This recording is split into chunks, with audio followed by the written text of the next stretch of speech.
திருச்செந்தூர் முருகனை யாரெல்லாம் வழிபாடு பண்றீங்களோ பக்கத்துல நீங்க சென்று வழிபாடு செய்ய வேண்டிய தலம் எது அப்படின்னு பாத்தீங்கன்னா, நவராத்திரி வீட்டுல கொலு இருக்கும். நம்ம ஒரு ஊரா போறது கஷ்டம். ஆனா இந்த இடத்துக்கு வந்துட்டா பல தலங்களில் இருக்கும் அம்பிகையை ஒருங்கே தரிசனம் பண்ணலாம். இந்த திருக்கோயிலுக்கு வந்தீர்கள் என்றால் இந்த மசில்ஸ்ன்னு சொல்றோம் இல்லையா, சதை, எலும்பு, இது மாதிரியான பிரச்சனைலாம் இருக்கக்கூடியவங்க, அதனால இது மாதிரி பிரச்சனை யாருக்காவது இருந்தா இங்க வந்து அங்கம் பூம்பாவையிடம் வணங்குங்கள். என்ன நினைக்கிறோமோ, என்ன வேண்டுமோ வரப்பிரசாதியாக இருக்கக்கூடிய 3 தெய்வங்கள். தேவர்கள் கிட்ட இருந்து கிடைக்கக்கூடிய மழை, விவசாயம் சம்பந்தப்பட்டவை, யாராவது விவசாயிகள் பாக்குறீங்க, விளைச்சல் வேணும் அப்படின்னா நீங்க இந்திராணியை வழிபாடு. மூளை சம்பந்தப்பட்ட விஷயம், குறிப்பா குழந்தைகள் வணங்க வேண்டிய தெய்வம் யாருன்னா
டெம்பிள் எக்ஸ்பிரஸ் நேயர்களுக்கு அன்பான வணக்கம். நவராத்திரி வணக்கம்னே சொல்லலாம். புரட்டாசி மாதம் எந்த அளவு நம்ம கோவிந்தனை கொண்டாடுவோமோ அதே மாதிரி அம்பாள் நவராத்திரின்னு 9 நாட்கள் விமரிசையா இருக்கும். அவன் அருளாலே அவன் தாள் வணங்கி நம்ம பிளான் பண்ணலாம். ஆனால் எக்ஸிக்யூஷன் கடவுள்கிட்ட மட்டும்தான் இருக்குது. எவ்வளோ இடத்துக்கு போகலான்னு நினைப்போம்.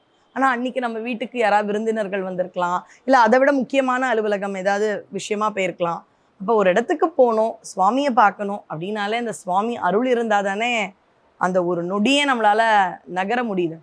இங்கே மயிலாப்பூரில் பார்த்தீங்கன்னா அனைத்து கோயில்களின் சார்பாக நம்முடைய தமிழ்நாடு அரசு இந்து சமய அறநிலையத்துறையில் நவராத்திரி விழா ரொம்பவே அழகாக வச்சுருக்காங்க. இதில் என்ன ஒரு ஹைலைட்னா, நவராத்திரி வீட்டில் கொலு இருக்கும். நம்ம ஒரு ஊராக போகிறது கஷ்டம்.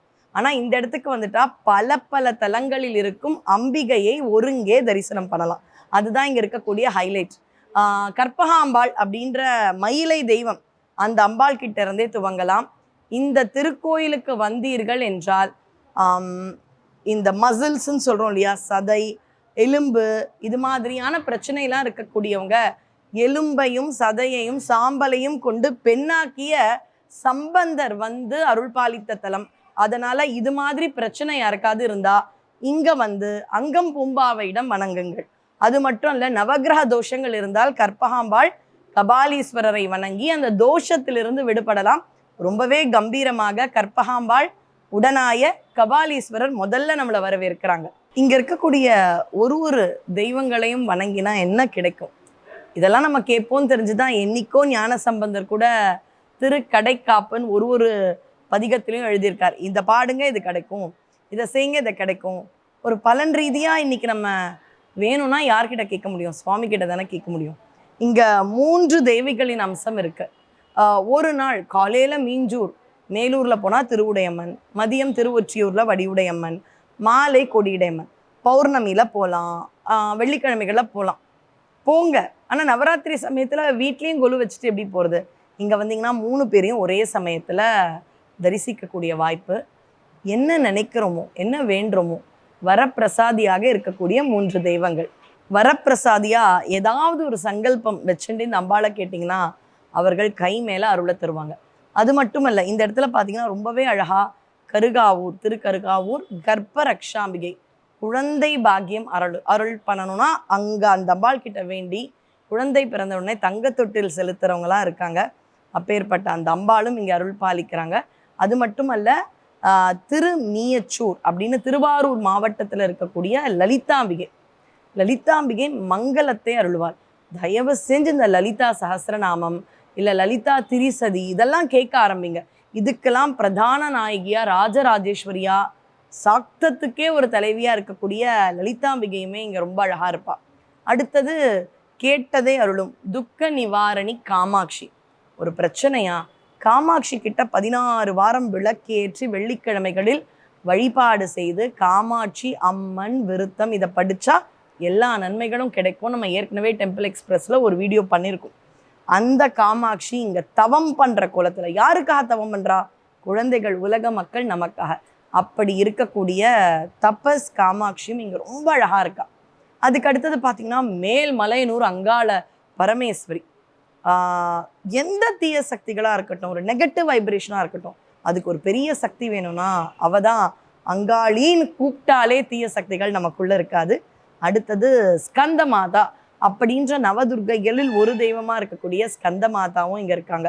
மயில் வாகனம் ஸ்கந்த மாதா இல்லையா, அதனால் மயில் வாகனத்தில் இருக்கக்கூடிய ஒரு அழகான திரு வடிவத்தில் இங்கே இருக்கக்கூடிய அம்பாள். இது மட்டும் இல்லை, இன்னும் நிறைய அம்பாள் வடிவங்கள் இருக்காங்க. அவர்கள் என்னென்ன அருள் செய்வார்கள், இங்கே வரணும் நீங்கள் ஃபேமிலியோட, இந்த சுவாமிகளை பார்த்து கைமேல பலன் வாங்கணும். அதுதான் இந்த ஒரு பதிவினுடைய நோக்கம். தொடர்ந்து அடுத்தது ஒரு 7 அம்பிகைகள், இந்த சப்த மாதா கன்னியர் அப்படின்னு சொல்லக்கூடிய 7 தெய்வங்களை பார்க்குறோம். அதில் ஒருத்தர் நம்ம எல்லாருக்கும் ரொம்ப நல்லா தெரியும், அதான் வாராகி. அந்த கடவுளையும் நம்ம எல்லாருமே பார்க்கலாம் வாங்க. இங்கே சப்த மாதாக்கள் அப்படின்ற ஒரு அற்புதமான 7 அம்பிகையின் திருவடிவம். இந்த பிராமி அப்படின்னு சொல்லக்கூடிய இந்த தெய்வம் பிரம்மா சரஸ்வதி அவர்களுடைய அம்சம். மூளை சம்பந்தப்பட்ட விஷயம், குறிப்பாக குழந்தைகள் வணங்க வேண்டிய தெய்வம் யாருன்னா பிராமி.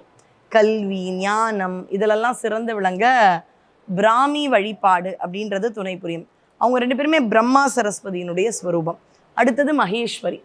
இது சிவபார்வதியினுடைய ஸ்வரூபமாக இருக்கக்கூடியவங்க தான் மகேஸ்வரி.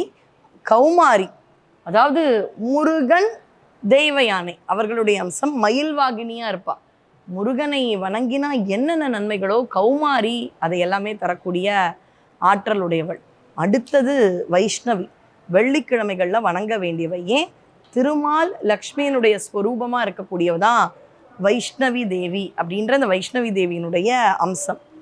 வாராகி நான் சொல்லவே வேண்டாம், உங்கள் எல்லாருக்குமே தெரிஞ்சிருக்கும். இந்த கலியுகத்தில் வாராகி வழிபாடு அப்படின்றது நிறைய இடங்களில் நடக்குது. அவளுக்கு அப்படியே இந்த விரலி மஞ்சள்லாம் மாலை போட்டு நமக்கான எல்லா நோய்கள், பகைகள், தீய சக்திகள் இது அனைத்துமே அழிக்கும் ஆற்றல் யாருக்கு உண்டுனா வாராகி. நெற்றிக்கண் இருக்கிறதுனால அவள் சிவஸ்வரூபி. அம்பிகையிடமிருந்து தோன்றியதால் அம்பாளுடைய அம்சமும் பொருந்தியவள். வாராகன் வாராகின்றதுனால திருமால் அம்சமும் உடைய அற்புதமான தெய்வம் தான் இந்த வாராகி. இந்திராணி தெய்வம், இந்திரன் அம்சம் அப்படின்வாங்க. அதாவது தேவர்கள் கிட்ட இருந்து கிடைக்கக்கூடிய மழை, விவசாயம் சம்பந்தப்பட்டவை. யாராவது விவசாயிகள் பார்க்குறீங்க, விளைச்சல் வேணும் அப்படின்னா நீங்கள் இந்திராணியை வழிபாடு பண்ணணும். அடுத்தவ நிறைவாக இருக்கக்கூடியவள் சாமுண்டி, அம்பாளுடைய இரத்தத்திலிருந்து தோன்றியவள். இரத்தம் சம்பந்தப்பட்ட வியாதிகள், பயம், நடுக்கம், மரண பயம் இது எப்படி இருந்தாலும் சண்டி ஹோமம் அந்த சாமுண்டியானவள் நமக்கு அருள் பாலிப்பா. அதனால இந்த 7 பேர் வழிபாடு அவ்வளவு முக்கியம். அடுத்தது நம்ம பார்க்க இருக்கக்கூடியது திருவாரூர் கமலாம்பிகை. கமலைனாலே கமலைன்றது 3 தேவிகளை குறிக்கிறது. அப்பேற்பட்ட சொல்லப்போனால் இது சக்தி பீடங்களில் ஒரு பீடம். திருவாரூர்னா தியாகேசா ஆரூரான்னு எந்த அளவு சுவாமியை வழிபாடு பண்ணுவோமோ அங்கே தியாகர் உண்டு, ஆழித்தேர் உண்டு. அத்தனை பெருமைக்குரியவள் நம்முடைய கமலாம்பிகை. சுவாமி மாதிரியே பிறைச்சந்திரனும் அம்பாளுக்கு உண்டு. அந்த திருவாரூர் கமலாம்பிகையும் இங்கே வந்தால் நம்ம தரிசனம் பண்ணலாம். வைணவ தெய்வங்களும் பார்த்தீங்கன்னா இங்கே ரொம்பவே அழகாக இருக்காங்க.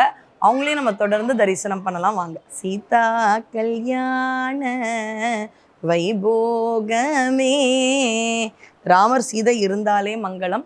அப்படி இருக்கக்கூடிய சீதா ராமர் யாருக்காவது வீட்டில் திருமணம் நடக்கணும், திருமணம் வரம் இதெல்லாம் பார்க்குறீங்கன்னா இந்த அழகான தெய்வத்தை நீங்கள் வணங்கணும்.